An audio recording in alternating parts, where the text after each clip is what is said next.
ترامپ ئاگرەکەی غەزەی کوژاندەوە. وردەکاری ڕێکەوتنەکەی غەزە و ئازادکردنی بارمتەکان چییە؟ دوجار پێنجشەممەی ڕابردوو ئیسرائیل و حەماس گەیشتە ڕێکەوتنی ئاگربەست و کۆتایی بە شەڕی 15 مانگە دەهێن و ڕێکەوتنەکەش سبەینە یەکشەممە 19/2025 دەچێتە بواری جێبەجێکردنەوە. جو بایدن سەرۆکی ویلایەتە یەکگرتووەکانی ئەمریکا ڕایگەیاند ڕێکەوتنەکە دەبێتە هۆی وەستاندنی شەڕ لە غەزە و هاوکاریە مرۆییەکان زیاد دەکات کە هاوڵاتیانی مەدەنی فەڵەستینی زۆر پێویستیان پێێتی. هەروەها بارمتەکان ئازاد دەکرێن و دەگەڕێنەوە ناو خێزانەکانیان.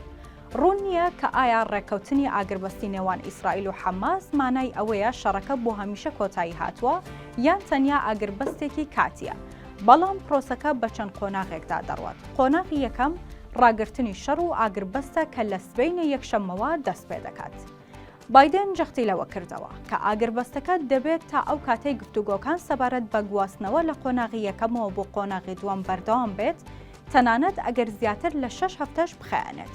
قۆناغی دووەم ئازادکردنی بارمتە ئیسرائیلیەکانە لای حەماس. ترامپ پێشتر ڕایگەیاند بوو تا ئەو کاتەی لە کۆشکی سپی وەک سەرۆک دەست بەکار دەبێت ئەگەر حەماس بارمتەکان ئازاد نەکات ئەوە دۆزەخ بەسەر ناوچەکەدا دەبارێنێت. بەرپرسێکی ئیسرائیلیش پێش ئەوەی ڕێکەوتنەکە ڕابگەێنرێت باسی لەوە کردبوو کە ئیسرائیل غەزە بەجێ ناهێڵێت تاوەکو هەموو بارمتە زیندووەکان و مردووەکان نەگەڕێنرێنەوە. لە لایەکی دیکەوە ئیسرائیل ڕایگەیاند کە ڕەزامەندی دەربڕیوە لەسەر ئازادکردنی سەدان بەندکراوی فەڵەستینی. قۆناغی سێم و کۆتایی کە ئاوەدانکردنەوەی غەزە لە خۆ دەگرێت ئەمەیان ڕەنگە ساڵانێکی زۆری پێ بچێت. لەم قۆناغەدا فەڵەستینی ئاوارەکان دەتوانن بگەڕێنەوە بۆ سەرجەم ناوچەکانی غەزە.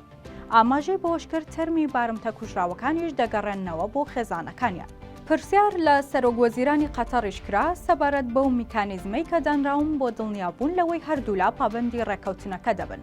ئەو ئاماژەی بەوە کرد سێ وڵات ئەمریکا، میسر و قەتەر چاودێری جێبەجێکردنی ڕێکەوتنەکە دەکەن. دەشڵێت چاوەڕوانی هەردوولا دەکەین لایەنەکان پابەند بن بە ڕێکەوتنەکەوە، بەڵام دانی بەوەداننا کە ئەم جۆرە ڕێکەوتنانە ئاڵۆزن. محەممەد مستەفای سەرۆکوەزیرانی فەڵەستینیش دەڵێت دەسەڵاتی فەڵەستین دەبێت تاکە هێزی دەسەڵاتدار بێت لە غەزە دوای شەڕ و نابێت حەماس هیچ ڕۆڵێکی بمێنێت. لای خۆیەوە ئیسرائیل ڕەتی دەکاتەوە ڕێگە بە حەماس بدات بەردەوام بێت لە حکومڕانی ناوچەکە. هەروەها ڕەتی دەکاتەوە ڕێگەش بە دەسەڵاتی فەڵەستین بدات ئیدارەی غەزە بدات. بەڵام ئەمریکا و ئیمارات کار دەکات بۆ داڕشتنی پلانێک بۆ ئیدارەیەکی کاتی بۆ بەڕێوەبردنی غەزە.